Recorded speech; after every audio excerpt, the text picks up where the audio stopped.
What? There was an update for Rose? What? I know I'm plenty of hours late to the update and covering it, and I'm not going to bore you guys with all the specific, slow coverage of it all, and we're going to do the in-depth dive into everything. Instead, we're going to do this my way. What is the sugar, spice, and everything nice update? Get ready, folks. Sugar, spice, and everything nice.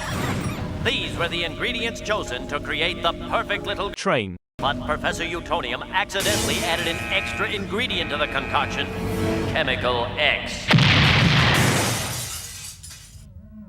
Thus, The baby daddy Monty was born.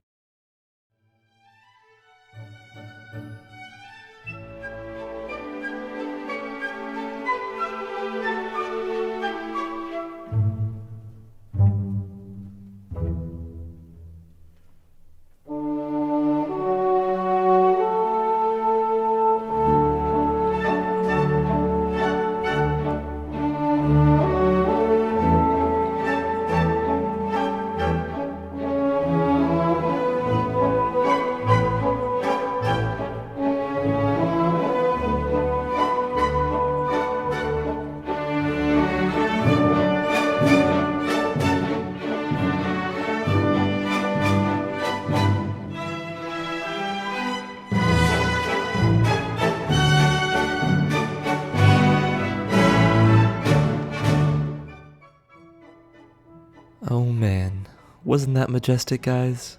I thought so. But anywho, we gotta get back to the main topic, I'll say. We have some new 2-axle stock. And why do I say it's sugar and spice? Well, if you actually look at the name of it, you can see it's called the Greg Sugarcane Steak Flat, or just different cars, but Greg Sugarcane. And this is why I'm calling it the Sugar and Spice and Everything Nice update.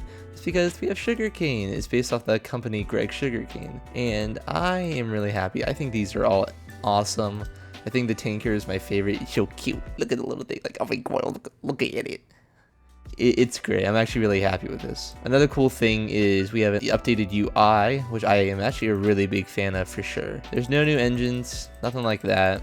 Everything else is still the same. Regardless of all this, however, there is actually one more thing I want to talk about, the actual patch notes. What is going on in this update? Again, we don't care for the slow, in-depth stuff. We need to get this done now. Here we go, guys. 3, 2, 1... Fixing shit that got EBT options while they're now already making further impulse reroll and fix the bug that crushed up or for computer engine front never to play the goal, fix the bug that caused that latency on high school characters getting BD2 and bridges, fix the bug that made it impossible to drink chesses and reroll above the ground, how to fix the bug that caused engines to blame chest low speed. Fix the bug that made it impossible to reroll engine that got only 2 switches, fix the bug that caused brakes 100% even though the is 0% something, fix the bug that entire locomotive had inconsistent graphics, adjust the font color in the construction menu, the text to the one of the guys, fix the bug that caused letting crashes! Fix the crash that happened when loading a segment of those points, loading a segment, input those points, these will convert into new points, types, the conversion segments, the converse points may differ in terms of radius and length, also shows the opposite, but it converts which types. Awesome. Let's go back to Railroads Online. Beautiful. That was the update. I hope you enjoyed. Nah, I am messing with you guys. There is one thing I actually do want to talk about. If you guys want to go see more in-depth analysis and gameplay footage of the cars and the new features and all the aesthetic stuff, I encourage you to go check out other people's channels as well. And today what I actually want to focus on is this guy, the Truss Bridge.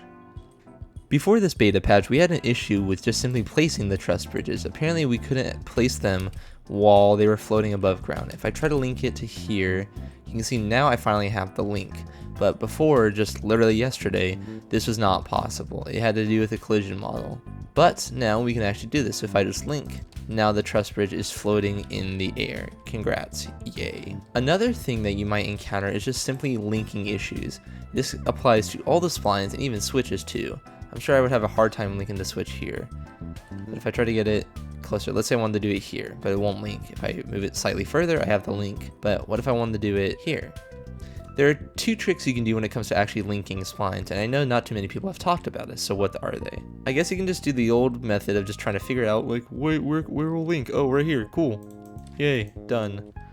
But there's actually better ways to get it more consistently. Same thing with the Truss Bridge is I might be able to not link it in all the cases. Like I think I should be able to link it here, but it's not showing it. If I move slightly in or push it slightly out, I'll get those links. Okay, method 1 is simply crouching. Most of the time if you actually crouch and look farther ahead, we're looking onto the plane of the link, so now I can link it here. Very cool. The other thing you can do is instead of crouching, you just move your cursor. Same thing is you're looking into the link model, but the actual piece is farther away. So you can see here, we're looking for that little tiny instance of yellow/gold, and now I can place it. This will apply for all the switches as well. So again, with the new Truss Bridge, if you're having an issue just linking it, consider crouching and looking ahead, trying to find that yellow link point, or simply just move your body around and look farther ahead. Try not to look on the actual spline itself too much, but you actually want to look farther ahead. There's another cool design trick I actually want to show you, and I'm going to give credit to Eluded Perception. If you don't know who he is a really cool user who made a roundhouse tutorial and other different tutorials through the Steam forums, and you should definitely go check him out in Steam as well.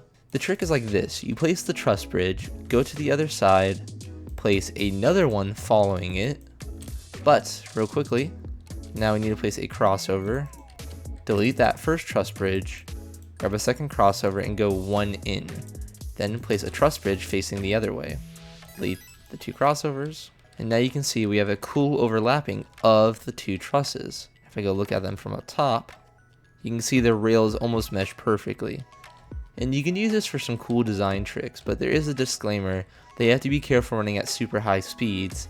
Before the beta patch, I did have issues with trains clipping and colliding on this. I don't know exactly why or the specific models for it. I really don't know, but just be careful. I don't know if it's actually going to work a little bit better if it didn't change at all with this new patch. We'll find out, but that's a trick you can do with the Truss Bridges.